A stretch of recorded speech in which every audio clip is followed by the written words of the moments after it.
strategy number 10, which is immerse yourself in another culture.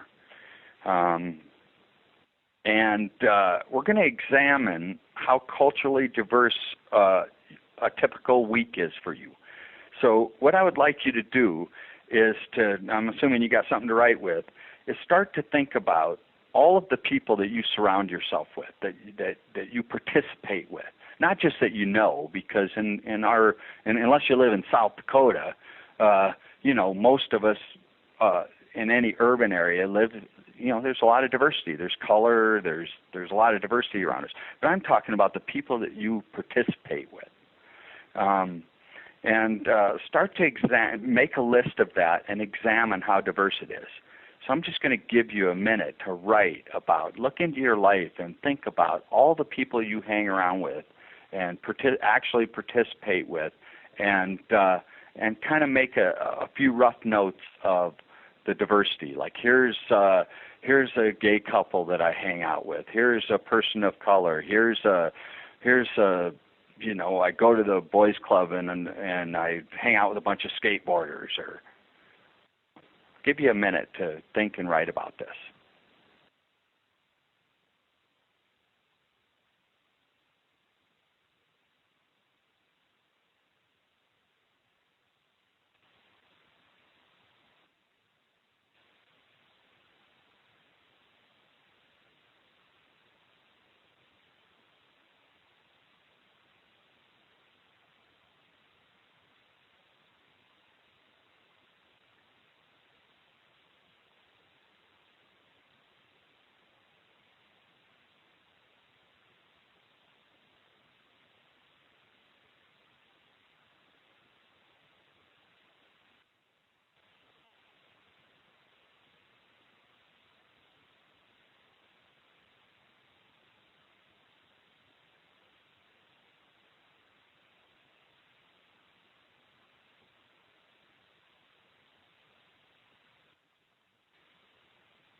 All right, I realize that some of you may still be writing, but we're gonna continue here. And what I'd like to say is that I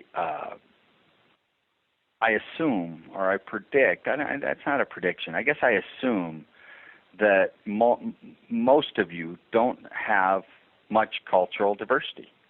And I'm pretty sure that you don't have as much as would be valuable for you.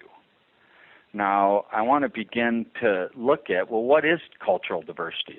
I want to create a list of what it is, and I want to go over some of the things I've written down here, and then I want to open it up for you to add forms of diversity that I didn't list here, because it's a wide open topic. I don't think when we think of diversity we realize just how the amount of diversity that's in diversity. But anyway, here's what I have. We got race, ethnicity, we have economic status, a big swing of economic status, religious and spiritual beliefs, of course sexual orientation, education, big swing in terms of education. Some people spend 10, 20 years literally formally educating themselves, and some don't spend hardly any. We got variations of intelligence. I mean, some people have just got more RAM than others.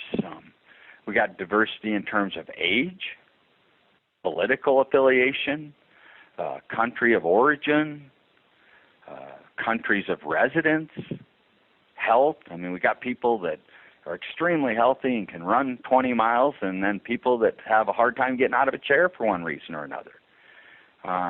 Health practices, in other words, the way they interact with their diets and food and what types of food they eat. You got vegans and vegetarians and people that eat anything.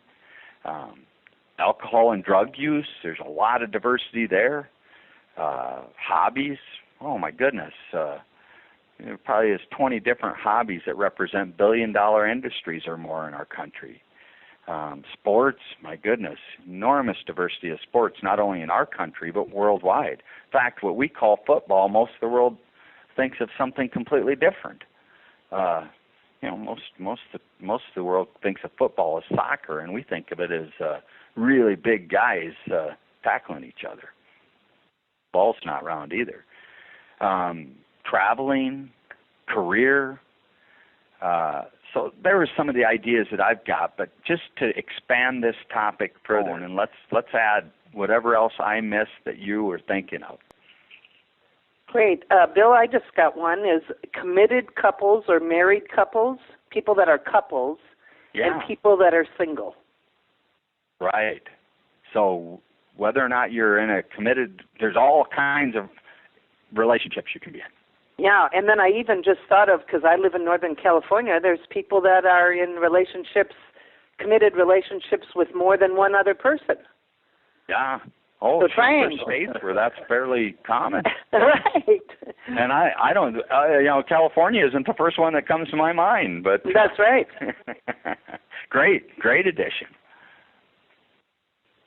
Well, today we have a new culture. It's called Facebook.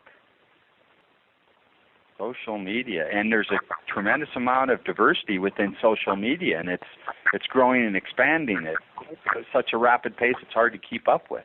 Great one.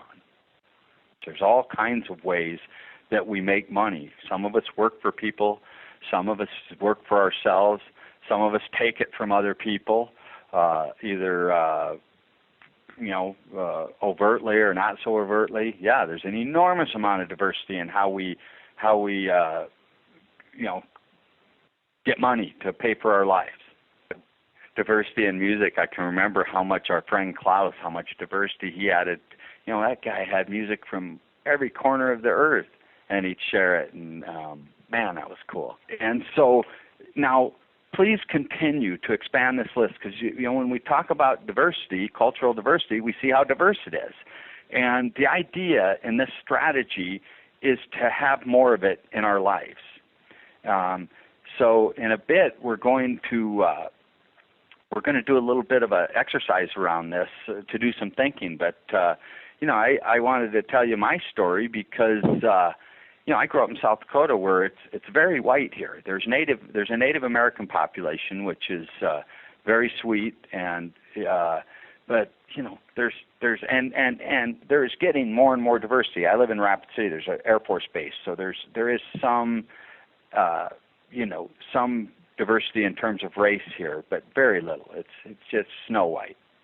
But when I was young, when I was about 11 years old, until the time I was 18 when I left home, my parents took in foster kids. And so 65 young people, mostly from inner cities, went through our home in that time frame. And then, of course, my parents had kids come through their home after I left home.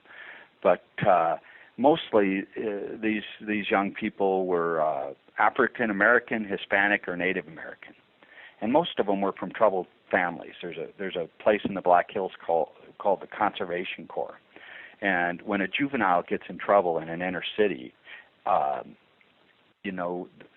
they can't really send them to prison. So the last thing they do before they send them off to a detention or a jail is they ship them off to these conservation corps. And at these corps, they're out in the middle of like the Black Hills or different places around the country.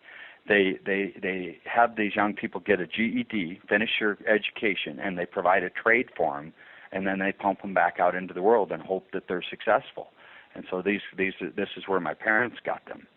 And so these children came from very troubled homes. So I got to, we'd sit around at night and talk, and I got to understand what it would be like to have really bad parents, because I got awesome parents. I mean, parents that, would just beat you short of your life if you did something wrong, or order you around with a handgun. And, really, I couldn't even go into all the things I heard from these young people. Just really, really terrible things. But it was fun because I was in Rapid City. I was one of the few people that listened to the Isley Brothers and the Commodores when I was growing up. Most people around here wouldn't even know those groups, but I actually knew many of the words to the songs from those groups. And to this day, my parents are still doing it. I have an 8-year-old foster brother that of all the kids my parents took in, they were never paid a dime for any of it. They did it out of their own goodness of their own heart. But my folks finally adopted one, and his name is Darren, and he's African American, white, and Native American. And so he's just a gorgeous young man. He looks like Tiger Wood with bright green eyes, and he's really smart. So I can sure see why my parents just couldn't resist adopting him. But you know, I learned so many things. I actually have lived in the same house as 2 convicted murderers, and you know, these kids lived with us for these 2 people that are in prison for the rest of their life for really literally killing somebody else. I lived with for 2 years. And so one of the things I learned through this diverse experience was that there's a very fine line between really horrible actions that humans take and the human themselves. I mean, these people, you know, the one kid from St. Louis, Angelo Hughes is his name. I only saw him get irrational or mad once in the 2 years I was around him. You know, my dad was having him drive his car, and we were in the hills, what we call it's Black Hills, and the roads are curvy. And Angelo, just once in a while, he'd get over towards the middle line, and my dad just said, "Angelo, you need to be careful. You know, you gotta stay on this side of the line, or we could have a wreck." And he took that personally and got a little mad. But I never saw any indication from that young man that he would ever do something like that. Or the other Native American man that got himself in that kind of trouble. So I learned at a pretty young age that normal people make enormous mistakes sometimes and do very irrational things for one reason or another. Now, most of these kids went back into the inner city, got involved in drugs and alcohol and gangs and these types of things, and heavily under the influence did highly irrational things. So I learned that, and I also was exposed directly to racism. You know, it was amazing living in a white town. My dad wanted to buy a house in the country because we always had 8 or 10 kids living in our house of color. And one time we were going to move out into this development, and everybody in the development petitioned to not have us live there because they felt so uncomfortable living around these people of color. And I thought to myself, wow, no kidding, gee. And then, you know, the second thing I thought is, wow, if they don't want us there, why would we want to go there? So I'm just trying to overview a few of the things that I learned that have stuck with me, and I'm really just providing a sales pitch for what you could add and have more of it in your life. So, with all that being said, here's what I'd like to do. I'd like you to write for another minute. I'll give you a minute and a half on this one. This one just seems really, really cool. And start to think about, one, what I asked you earlier, how much diversity do you have?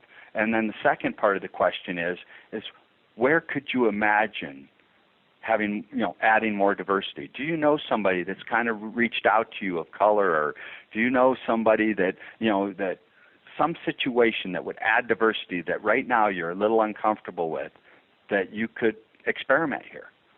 So I'm going to give you, I'll give you 2 minutes to write because this is a 2-part exercise. Begin to write 2 minutes.